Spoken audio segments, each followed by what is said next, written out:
Hello there guys, welcome back to Younes Talks Football, welcome back to a brand new video. I hope all of you are doing well. I'm doing more than well.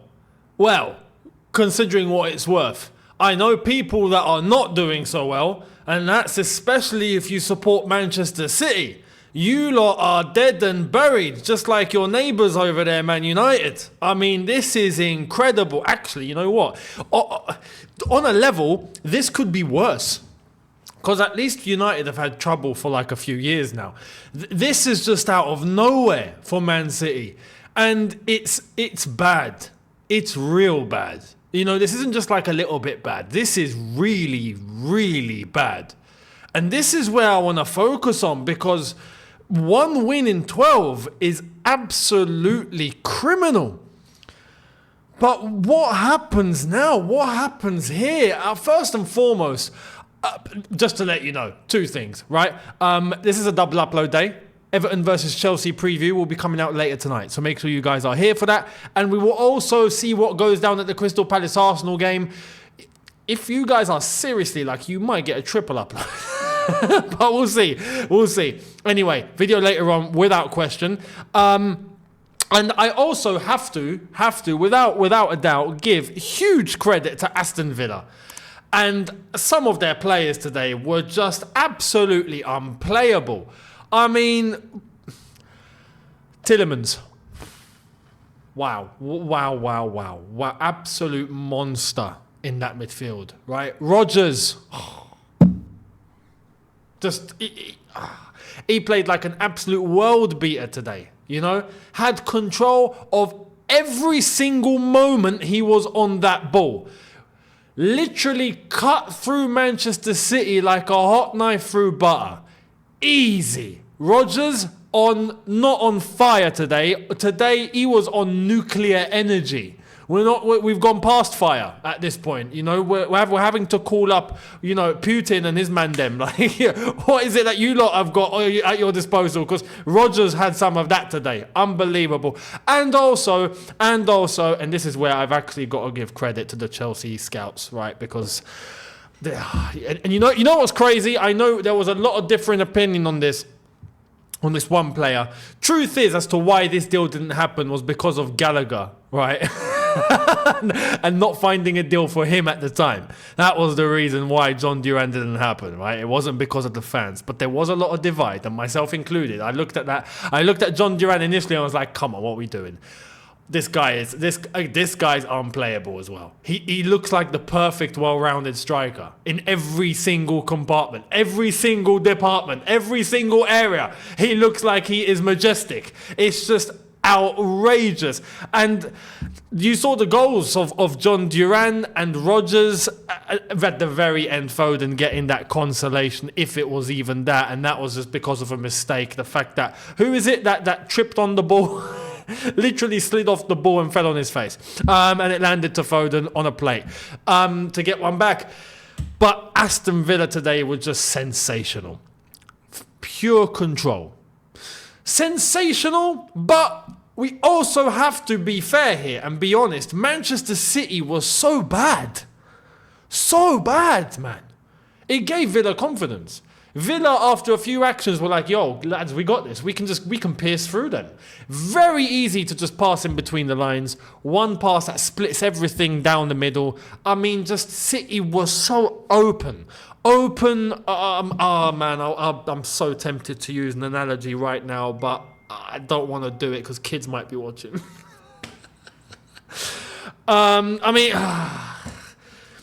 Split so open, they're looking like a certain couple of blondes that are taking the internet by storm right now that everyone knows about, right? That's how open Man City are. Yeah, that's all I'm going to say. You can, if you know, you know. If you know, you know. Yeah, if you know. Certain lilies and bonnies. We're going to leave it at that. But Manchester City, we have to be honest here. Manchester City have gone straight back to main road settings. Main Road. Now, if you're old enough to remember Main Road, you would know what I'm talking about right now. Main Road was their stadium before moving to the city of Manchester Stadium, as it's known as today, the Etihad, right?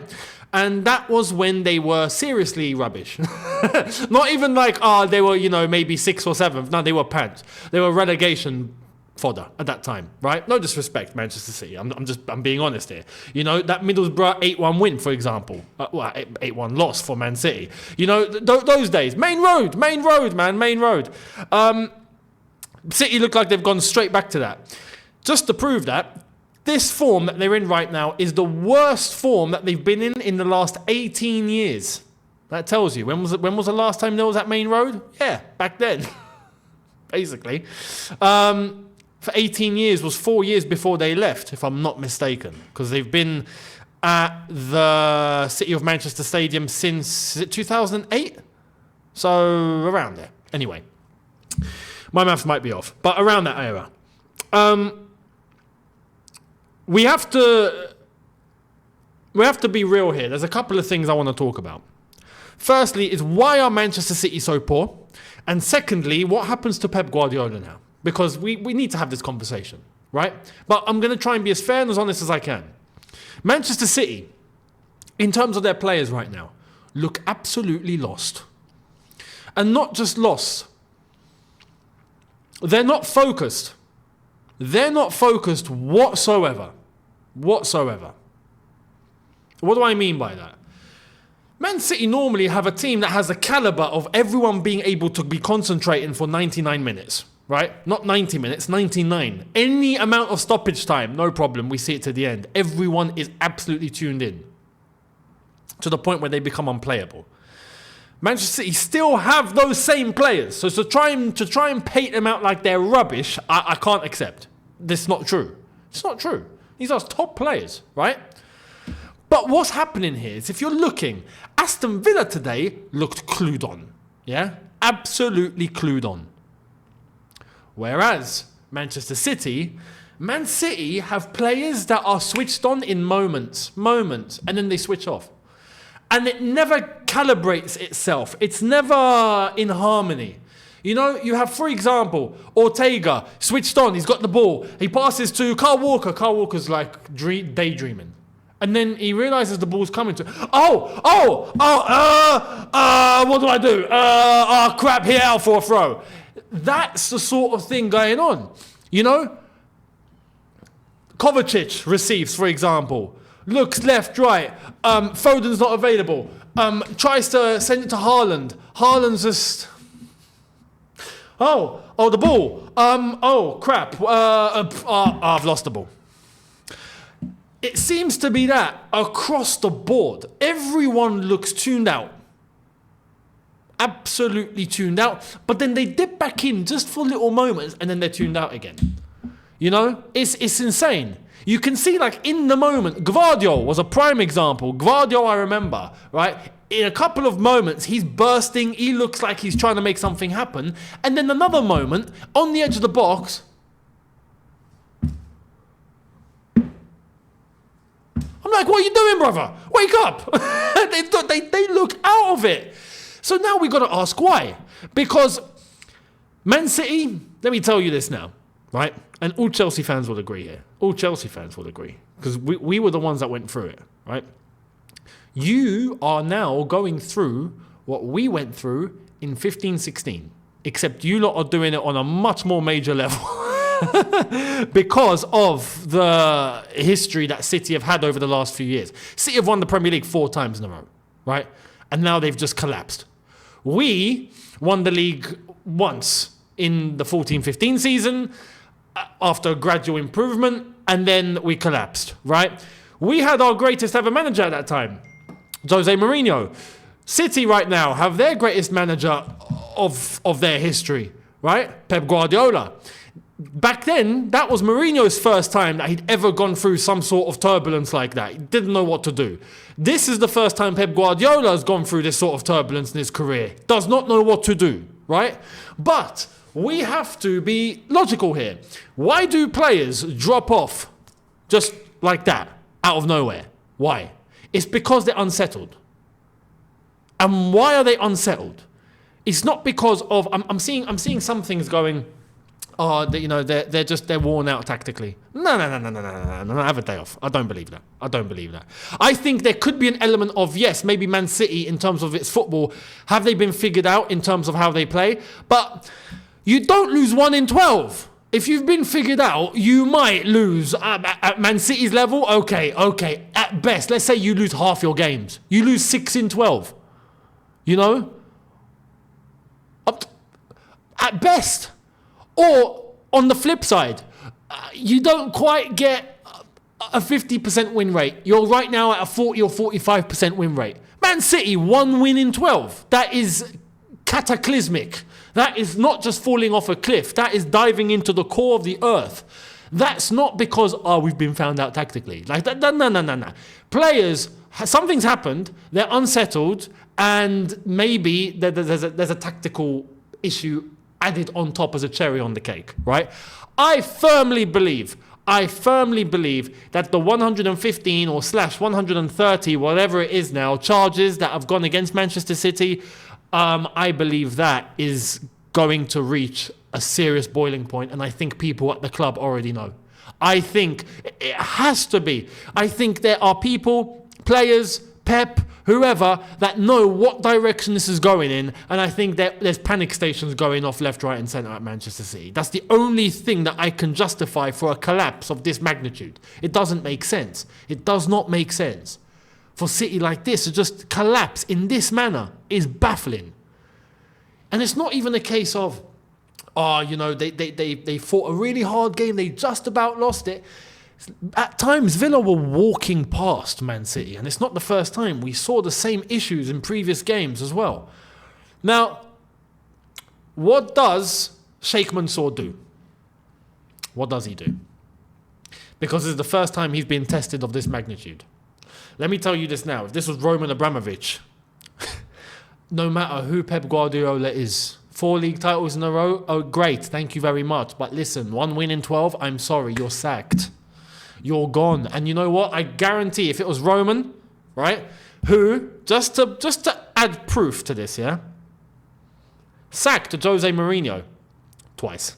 Our greatest ever manager, who was our greatest ever manager after his first stint, and continued to be that after his second stint, he got sacked twice. Not once, twice. Roman was like, yo, see you later. That's how ruthless the man was. Guarantee, after the loss against Juventus, when it starts to look like European competition is in serious doubt, or the loss against Man United, where that is just unforgivable, right? Pep would have been gone. Now, you could argue he has a lot of credit in the bank. You could argue, come on, Pep's won so much for City, they're gonna respect it. Truth of the matter is this, though. If right now there's no solution to what's going on and he can't provide one,